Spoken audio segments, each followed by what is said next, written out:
എന്തായാലും നോബൽ കൂടിയുണ്ട് ഡൽഹിയിൽ നിന്നും. നോബൽ, ഇൻഡിഗോയിൽ ബുക്ക് ചെയ്ത യാത്രക്കാരെല്ലാവരും വലഞ്ഞുകൊണ്ടിരിക്കുകയാണ്. ഭാഗ്യമുണ്ടെങ്കിൽ ഇൻഡിഗോയിൽ ബുക്ക് ചെയ്ത ആളുകൾക്ക് പറക്കാം, അതല്ലെങ്കിൽ താഴെ നിലത്തിരിക്കാം. ഇതാണ് അവസ്ഥ. 600ഓളം ഷെഡ്യൂളുകൾ കട്ട് ചെയ്തു എന്നാണ് മനസ്സിലാക്കുന്നത്. ഇന്നലെ 550 ആയിരുന്നു. ഇവരൊക്കെ വളരെ എമർജൻസി ഫ്ലൈറ്റ് എടുത്ത് പോകുന്നവരാണ്. ഇല്ലെങ്കിൽ ബസ്സിലും ട്രെയിനിലും ഒക്കെ പോയാൽ മതിയല്ലോ, പ്രത്യേകിച്ച് ഡൊമസ്റ്റിക് ടൂറിസ്റ്റുകൾ. നോബൽ, എന്താണ് കാര്യങ്ങൾ? ഇനിയും 1-2 മാസം എടുക്കും ഇത് പൂർണ്ണമായും ശരിയായി വരാൻ എന്നുള്ളതാണ് മനസ്സിലാക്കുന്നത്. ഇപ്പോൾ DGC ചില ഇളവുകൾ കൊടുത്തിട്ടുണ്ട് ഇൻഡിഗോയ്ക്ക് ഈ വിശ്രമ നിയമത്തിലൊക്കെ. അത് ഉപയോഗപ്പെടുത്തി വേഗത്തിലാക്കുമോ കാര്യങ്ങൾ, അതോ ഇനിയും കുറേ ദിവസം കൂടി തുടരുമോ? ഈ ഡിസംബർ സീസൺ പോയോ?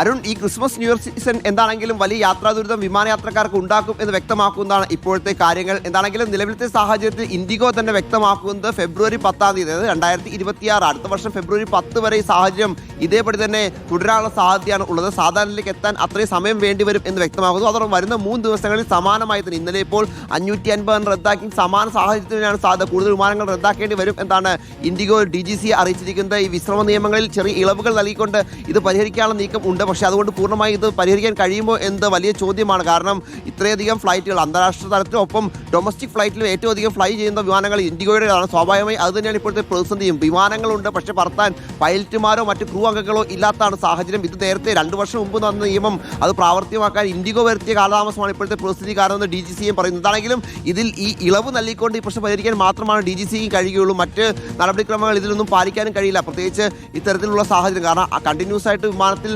പൈലറ്റുമാർ ഫ്ലൈ ചെയ്യുമ്പോൾ ഉണ്ടാകുന്ന മറ്റ് പ്രശ്നങ്ങളുണ്ട്. അത്തരത്തിലുള്ള സാഹചര്യങ്ങൾ, പ്രത്യേകിച്ച് വിമാനത്തിന് സുരക്ഷ അടക്കമുള്ള പ്രശ്നങ്ങളൊക്കെ, ഇതൊക്കെ പരിഹരിക്കുന്ന വേണ്ടിയാണ് ഇപ്പോൾ ഈ പുതിയ ചട്ടങ്ങളൊക്കെ വന്നത്. എന്താണെങ്കിൽ ഈ ചട്ടം പ്രാവർത്തികമാക്കുമ്പോൾ ഇന്ത്യയുടെ ഭാഗത്ത് തന്നെയാണ് പൂർണ്ണമായും ഇതൊരു ആലസ്യം ഉണ്ടായത് എന്ന് വേണം നമുക്ക് മനസ്സിലാക്കാം. ഇവരുടെ സാഹചര്യത്തിൽ വലിയ യാത്രാ ദുരിതമാണ്. ഇന്നിപ്പോൾ ഡൽഹി പൂനെ വിമാനം ഇപ്പോൾ റദ്ദാക്കിയിട്ട് വിവരം വരുന്നുണ്ട്. അതിൽ യാത്രക്കാർ ക്ഷുഭിതരാണെന്ന് അറിയാൻ കഴിയുന്നു. പല വിമാനങ്ങളും വൈകിയാണ് സർവീസ് നടത്തുന്നത്. കേരളത്തിലേക്കാകട്ടെ അല്ലെങ്കിൽ മറ്റ് സ്ഥലങ്ങളിലേക്കാകട്ടെ എല്ലാ വിമാനങ്ങളും വൈകി സർവീസ് നടത്തുക. അത്തരത്തിൽ ഗുരുതരമായ സാഹചര്യത്തിൽ കൂടിയാണ് ഇൻഡിഗോ എന്തായാലും കടന്നുപോയിക്കൊണ്ടിരിക്കുന്നത്. കുറച്ച് ബുദ്ധിമുട്ടായിട്ട് തീരും കേട്ടോ. ഇനിയുള്ള 1-2 മാസമെങ്കിലും ഈ പ്രശ്നം ഉണ്ടാവാനാണ് സാധ്യത.